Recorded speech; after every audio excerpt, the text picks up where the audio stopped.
es importante y es algo que hasta ahorita pues he sabido que es importante desde hace mucho, pero lo pongo muy poco en práctica, y es el anotar.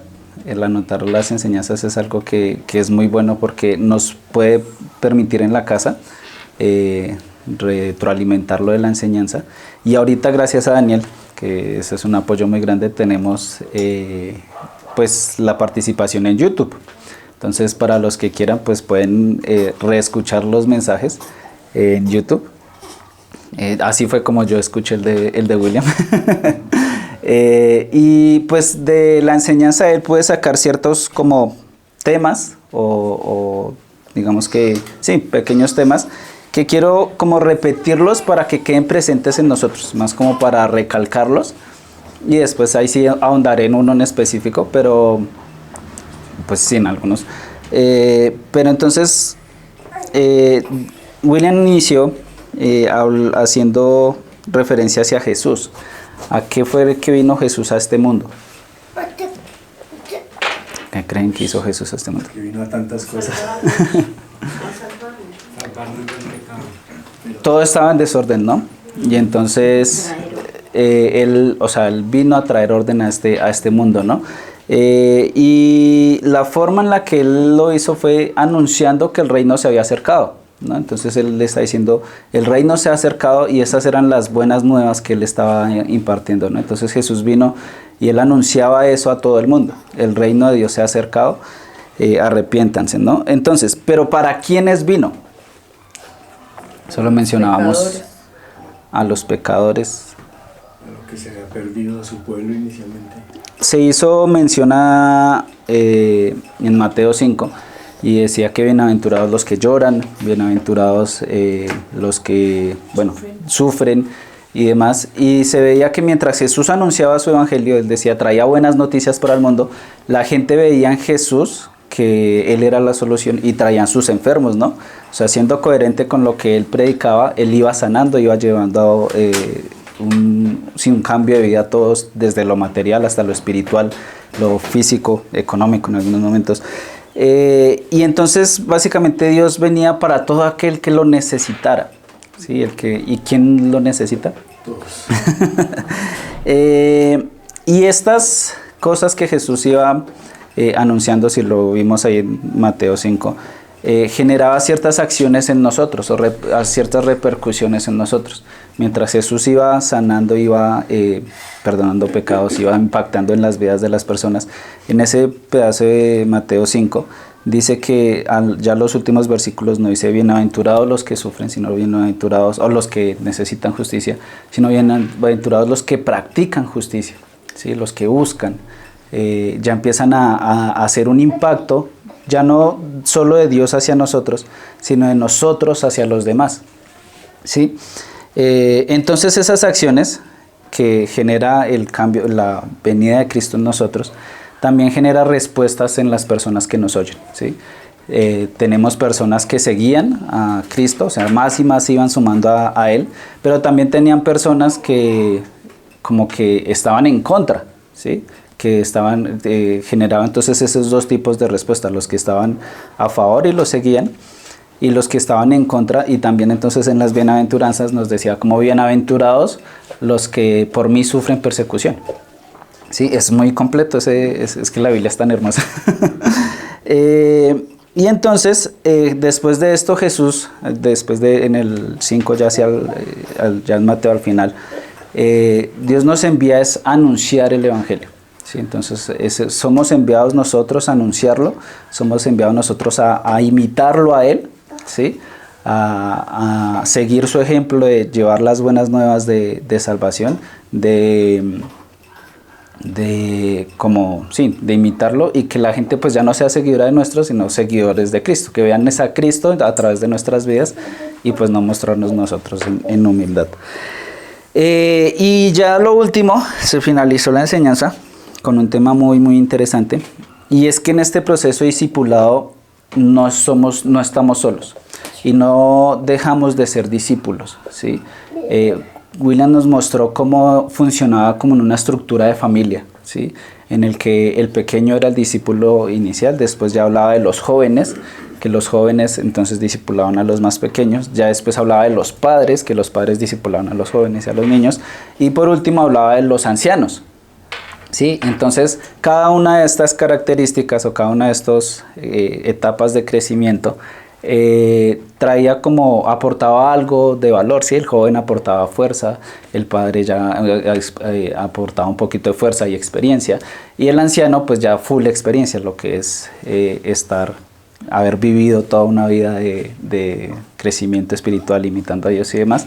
Y ese era como el proceso así en panorama grande que yo alcancé a identificar en la enseñanza. Pero entonces, digamos que yo quiero, y pues da inicio a esta enseñanza, hablando acerca de las características de un discípulo, ¿sí? Ese va a ser el tema que vamos a estar tocando hoy. Y lo tomé basado en estos pasos, tratando de profundizar un poco más y tratando de evidenciar a lo largo de algunos ejemplos bíblicos cómo estas características se refuerzan a lo largo de la Biblia. La primera característica que quiero mencionar es una obvia, pero es importante mencionarla, y es que un discípulo tiene necesidades. Un discípulo tiene necesidades que tienen que ser satisfechas. No hay nadie en este mundo que pueda decir, no, yo no tengo ninguna necesidad, yo soy autosuficiente, que es lo que muchas personas buscamos, se escucha hoy en día: mujer empoderada, tú no necesitas de un hombre, hombre, tú no necesitas de las mujeres, en fin. Hoy se nos enseña mucho acerca de la autosuficiencia, pero nosotros como seres individuales, Dios nos creó con necesidades. Necesidades que se pueden dividir en emocionales, físicas, materiales y espirituales, ¿sí?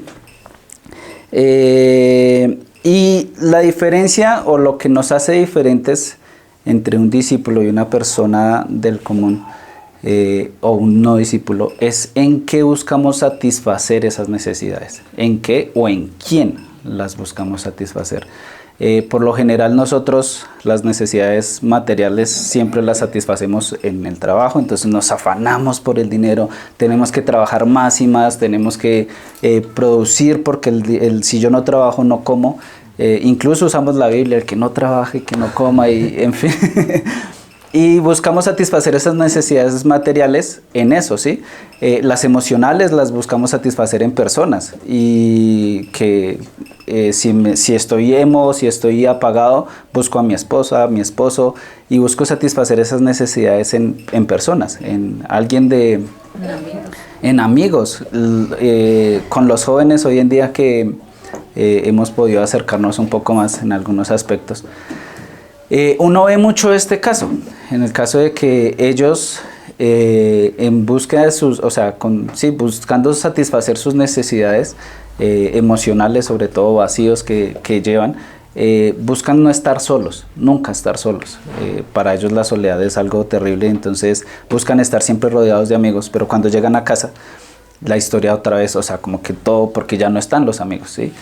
Una característica que prevalece en el aspecto de que buscamos satisfacer nuestras necesidades en personas o objetos es que esas satisfacciones son momentáneas, ¿sí? Duran mientras lo estamos, digamos, con esa persona.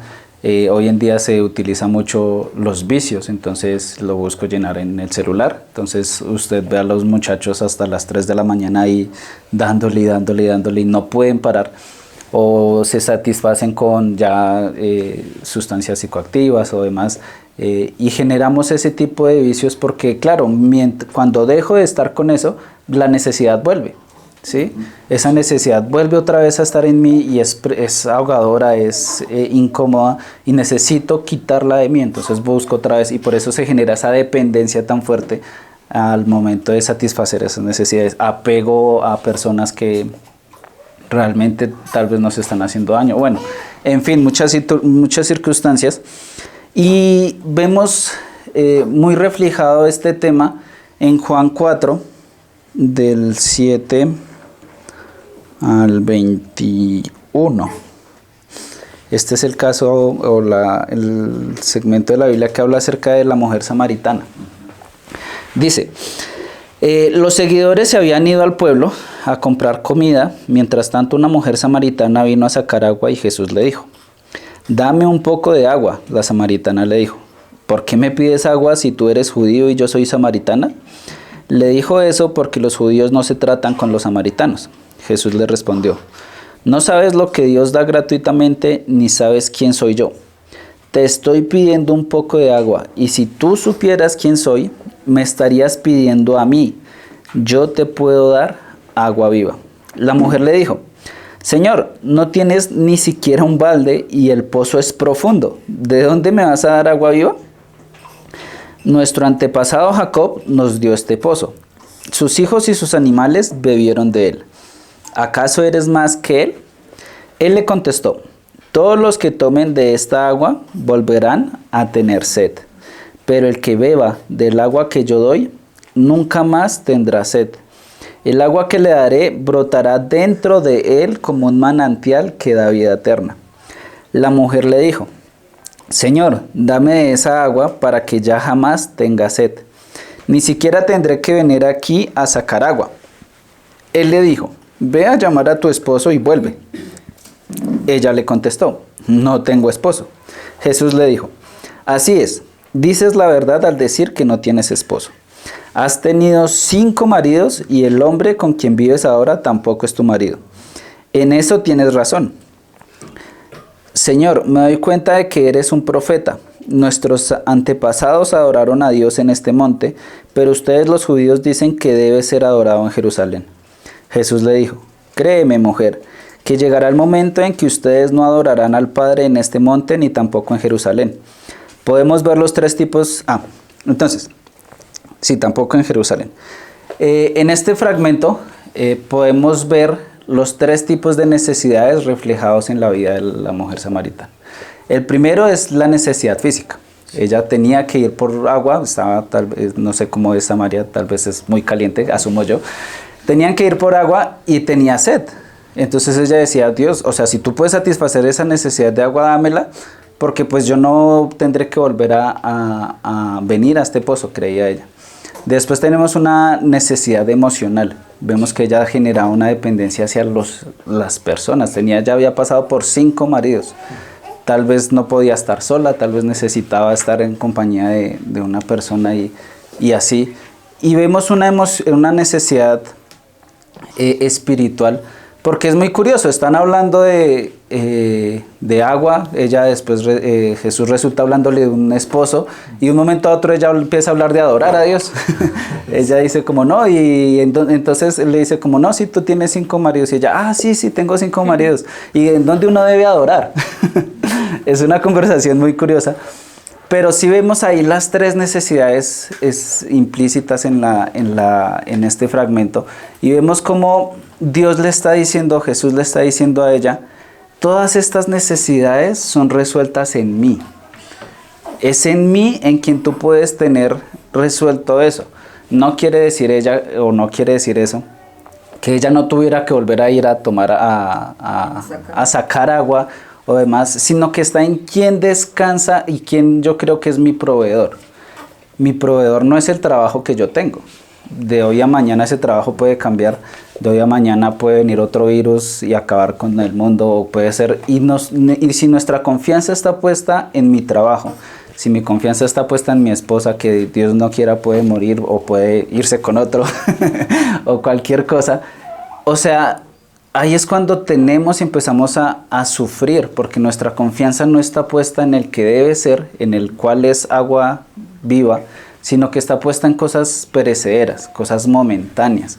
Y eso es algo a que nosotros como discípulos tenemos que empezar a generar ese hábito de depender más de Él y menos de las cosas que podemos controlar, ¿sí? Somos o tendemos a querer tenerlo todo bajo control. Tendemos a querer sí dominar todos los aspectos de mi vida, controlarlos, que no sea algo que no me coja nada por desprevenido o algo así, sino que todo lo tengamos bajo control. Y cuando no podemos hacerlo, entramos en caos, entramos en desespero, entramos en en muchas condiciones. Y la verdad lo que nosotros, el primer punto al que queremos, el que quiero que lleguemos, es que nosotros debemos es depender netamente de Cristo, de su obra redentora. Y eso no es solo espiritualmente, como les decía y como él les mencionaba ahí. O sea, Jesús vino a morir a este mundo, obviamente a reconciliarnos con Dios, obviamente a unir ese puente, pero esa conexión y esa unión con Dios entrelaza todo. O sea, ya ahí viene la parte emocional, viene la parte material, viene absolutamente todo ahí unido. Y el primer paso que nosotros debemos tomar para poder ser discípulos y poder ser seguidores de Cristo es creer en la obra redentora de Cristo. Lo vemos ahí en Mateo 5. Y al inicio cuando dice, y Jesús al ver toda la multitud, empezó a enseñarles en el monte. La gente tenía dos opciones. Imagínense, ustedes están en el contexto de ellos y allá tendrían sanadores, tendrían doctores o algo así por el estilo, y dicen, hay un señor que viene para acá y está sanando gente.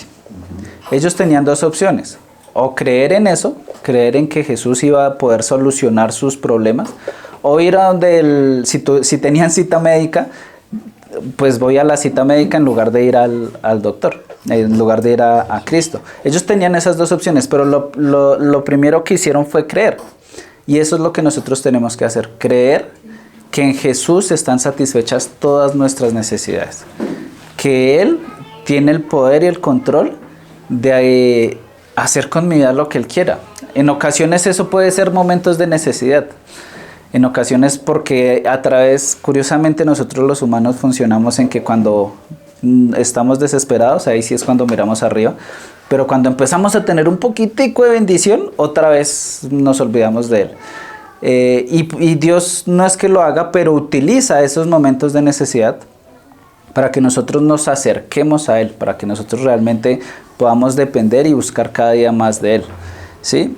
Y el segundo aspecto, entonces ese sería la primera característica. Otra cosa que me llama la atención y que lo voy a unir al final, es que dice que cuando ella tome, le decía a la mujer samaritana, del agua de vida, no decía que sería una fuente de agua de vida para ella, sino que ella sería una fuente de agua viva, ¿sí? Como que al tomar ella podía también dar de esa agua viva a los demás.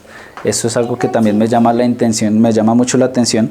Y es que si voy adelantándome, pero cada aspecto que vayamos a ver, los demás están muy implícitos. El ayudar a los demás en cualquier punto de estos está implícito el ayudar a los demás. Vemos que las personas no iban a buscar a Jesús solos. No era como que, yo estoy cojo y me voy por allá a buscar a Jesús, sino que la gente los llevaba. Eso es algo que es muy curioso. La gente que incluso no tenía aparentemente esa necesidad, iban y acercaban a las personas a Jesús. O sea, siempre está el concepto de el prójimo en estas etapas del discipulado. Entonces, lo segundo es, lo buscan, lo siguen y lo obedecen, ¿sí? El primer punto es, tenemos una necesidad, ¿sí? Cristo es la solución, pero ahora nuestro deber es ir y buscarlo, seguirlo y obedecerlo. Mateo 4, 23 al 25. No sé si alguien me quiere ayudar con... Vamos a tratar. Mateo 4, 23 al 25. Dice: Jesús andaba por toda la región de Galilea, enseñando en las sinagogas y anunciando el mensaje de las buenas noticias del reino. Iba entre la gente sanando toda enfermedad.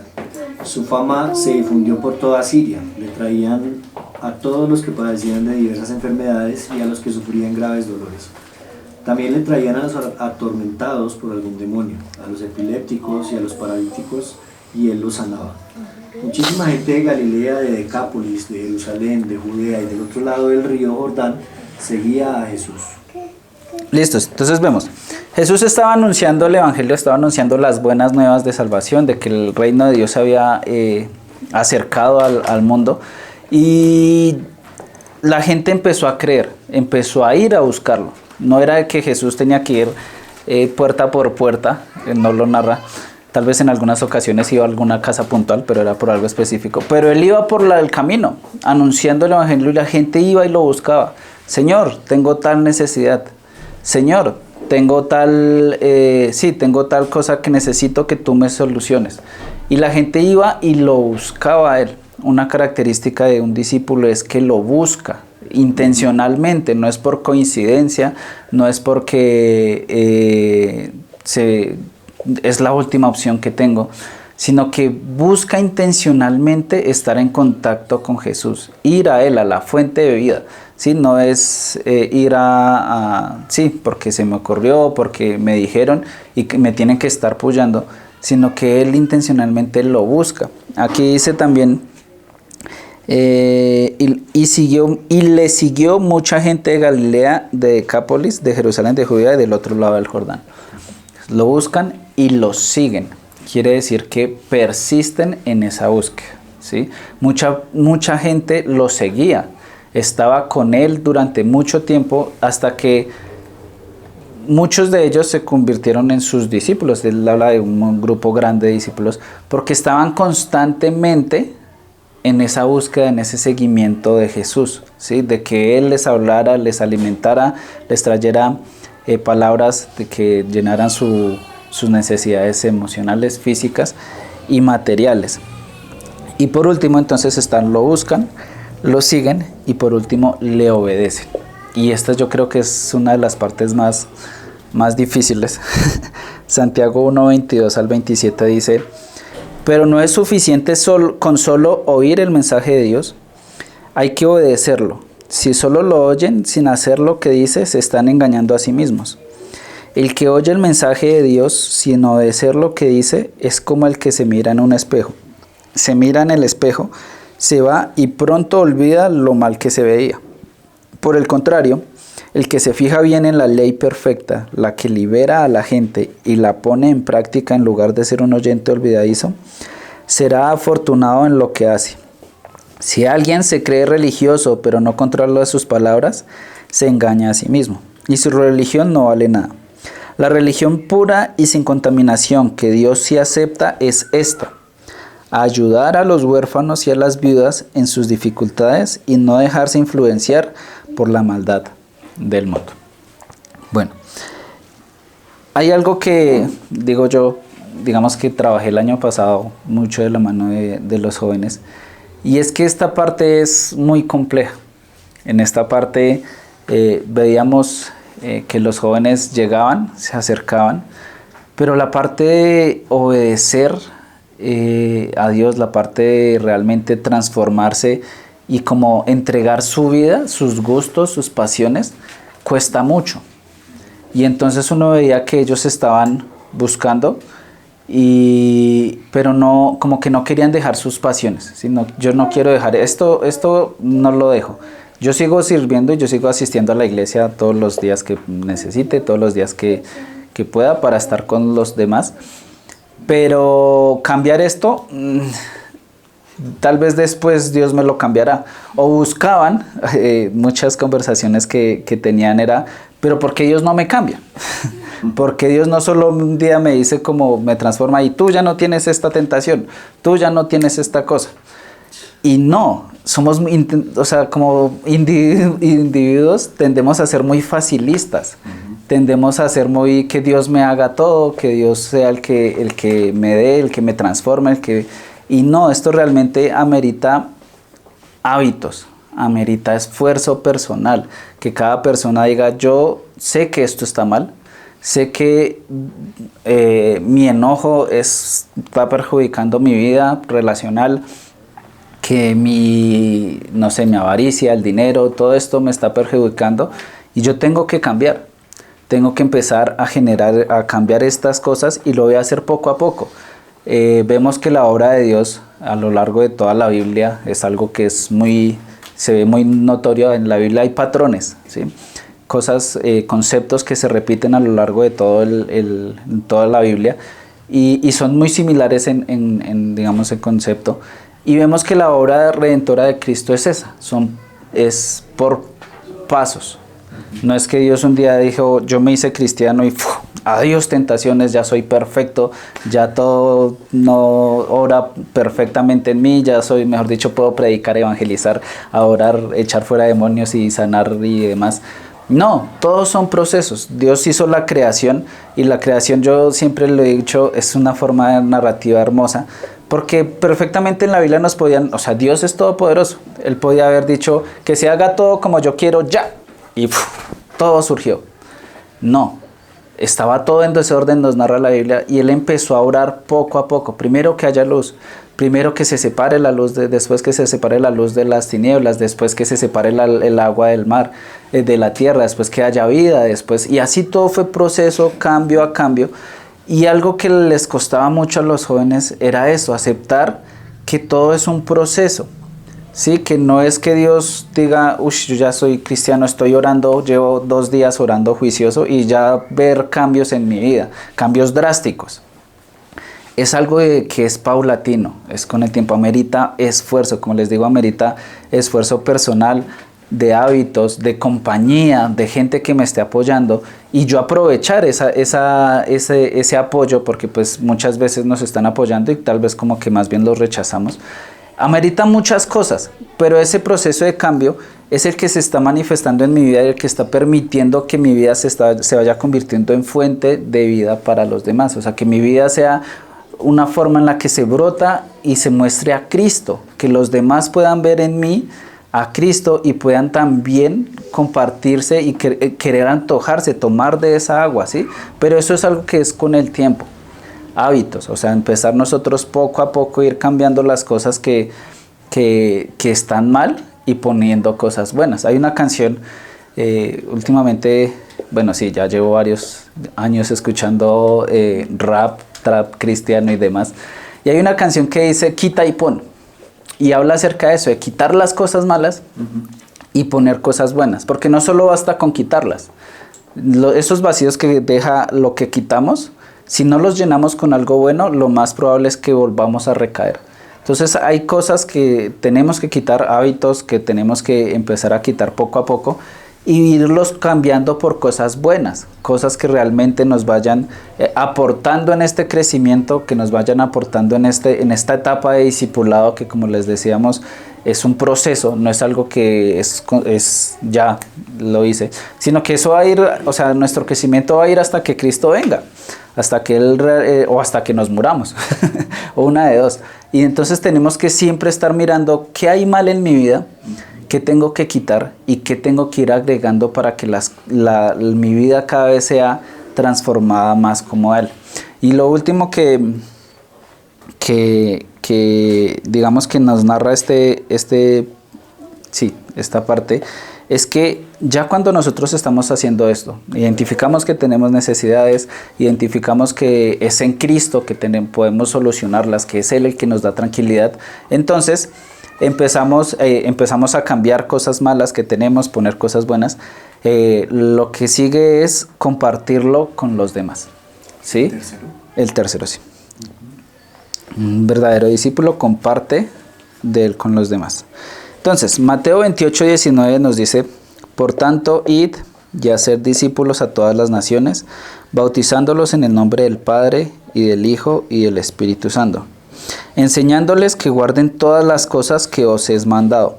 Y aquí yo estoy con vosotros todos los días hasta el fin del mundo. Amén. Entonces, en cuanto a este tema de compartir con los demás, tenemos todo el Nuevo Testamento para ver ejemplos. O sea, tenemos la vida de absolutamente todos los discípulos. Vemos cómo ellos entregaron sus vidas para compartir de Cristo, ¿sí? Ellos no se limitaron solo con ser transformados, sino que realmente hicieron absolutamente todo lo que estaba en sus manos, sí, como que hicieron que sus vidas fuera reflejar a Cristo. A tal punto de, hoy William nos mencionaba la vida de Pablo en el tiempo de la cena, y Pablo, la vida de él es una cosa realmente impresionante. La vida de Pablo es algo que aporta demasiado al Evangelio. Y hay una parte de él que me impresiona, y es una parte que dice, ser imitadores de mí como yo de Cristo. Y yo digo, uff, o sea, qué nivel. Llegar uno a decir, imítenme a mí, porque yo estoy imitando tanto a Cristo que ustedes ya pueden imitarme a mí. Yo digo, uff, o sea, qué nivel. O sea, realmente, y eso es a lo que nosotros debemos apuntar a acercarnos tanto a Cristo, a vivir tanto con Él, que Él sea realmente nuestra influencia más positiva, nuestra influencia más grande, para que en un momento nuestra vida lo refleje a Él, ¿sí? Y eso es a lo que ahí se ve lo que veníamos mostrando. O sea que cuando yo tomo el agua viva, esa agua viva se vuelve una fuente en mí. Y yo puedo compartir de Él a los demás, compartir de esa agua de Cristo, del Espíritu Santo a los demás. Y los demás no solamente siendo intencionales con ir y evangelizar y mostrar, ir y predicar, entregar panfletos y hacer cosas que sí, obviamente eso es importante y es algo que tenemos que hacer como iglesia, sino que la gente vea mi vida y diga, yo quiero algo así. O sea, yo quiero tener la tranquilidad, quiero tener la paz y la confianza que tiene esta persona, ¿sí? Yo quiero que realmente esta persona es feliz, uno lo ve y a pesar de que tiene problemas, no está desesperado. Y eso es algo que nosotros tenemos que apuntar, a que nosotros como discípulos, seguidores de Cristo, podamos ir en este proceso de formación, en este proceso de búsqueda de Él, de imitarlo, de buscarlo en la palabra, de que Él hable a mi vida personalmente, de que yo genere hábitos de saludables, de oración, de ayuno, de canto, o sea, de todo lo que nosotros podamos para que Cristo sea reflejado en mi vida, ¿sí? Para que no me digan, uy, es que este man está bien y ya, o sea, no es que me vean a mí, no es que yo salga ya por allá, uy, es que yo sí soy feliz, ja. No, o sea, es que realmente seamos sinceros, o sea, que Cristo sea el que vean a Cristo en nosotros, que vean que Él es una parte importante en todos estos aspectos. Y por último, esto hará dar como resultados 2 reacciones, que es la que veíamos en Mateo 5:13. Y es que tendremos, o sea, personas que seguirán a Cristo porque ven nuestras vidas y ven nuestro cambio, ven la forma en la que nosotros vivimos y seguirán y habrán personas que estarán en contra. Lastimosamente, por más que nosotros querramos hacer todo bien, o nos vamos a equivocar o igual nos van a acusar de cosas que no son. Y son cosas que van a pasar y tenemos que también estar preparados para eso, estar preparados para que si alguien viene detrás mío, yo pueda ayudarle en su proceso de formación. Y si alguien está en contra, revisar si realmente lo que está acusando es algo verídico, es algo que sí tiene razones de peso para decir, uy, usted está orando mal, no somos perfectos, no lo vamos a hacer, vamos a cometer errores y podemos ir cambiando, o pueden ser cosas que realmente están inventando. Y pues ahí en Mateo, todo esto lo estamos sacando de Mateo 5.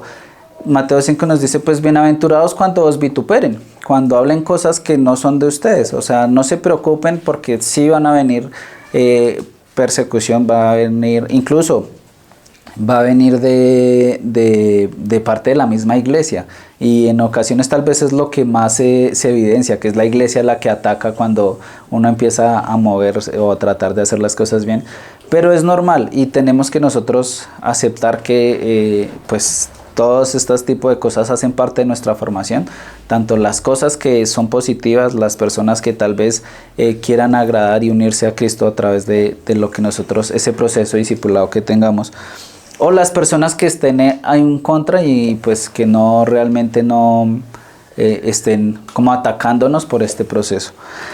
Eso es básicamente digamos que las características que quería hoy mencionar. Las repito para que pues queden claras. La primera es que un discípulo tiene necesidades y sabe que esas necesidades tienen que ser resueltas en Cristo. No pueden ser resueltas en las personas, en las cosas materiales. Es algo que es difícil porque incluso nosotros como cristianos es muy fuerte. A veces, digamos, yo digo, yo me apoyo mucho en Mayra, yo me apoyo mucho en mi esposa, y en ocasiones yo digo, bueno, primero tengo que ir a Dios, primero tengo que buscar en Él, y que Dios, si Dios usa a mi esposa en este proceso de ayudarme, genial, ¿sí? Y lo segundo es el estar,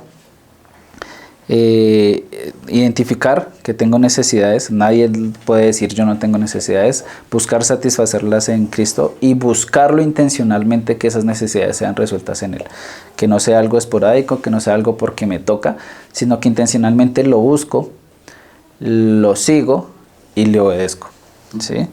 Y por último, que en ese proceso de transformación de mi vida, en ese proceso de ir cambiando poco a poco, poder compartir con los demás que pues Él es la solución a nuestros problemas. O sea, realmente pareciera que todos estos procesos ameritan mucho esfuerzo nuestro, ¿sí? Y sí, es cierto, ameritan mucho esfuerzo nuestro. Pero tenemos que ser conscientes de algo, y es que Cristo ya hizo lo más difícil. Cristo ya hizo lo más difícil, que es venir y morir por nosotros. Si nosotros creemos que hacer estos pequeños esfuerzos, que realmente son pequeños en comparación a lo que Él hizo, o sea, realmente Él ya hizo lo más difícil. Él, siendo Dios, vino y unió esa brecha, o sea, satisfizo esa brecha que había entre el hombre y Dios. O sea, Dios vino y la unió. O sea, nosotros ya solo tenemos que cruzar el puente, ¿sí? Y eso amerita obviamente que tenemos que caminar, movernos. No podemos conformarnos a que nos quedamos y ya, a que Dios nos haga todo. No, tenemos que nosotros, o sea, Dios ya hizo lo más difícil, y nosotros solo tenemos que ir y hacerlo lo mínimo que podemos hacer en agradecimiento.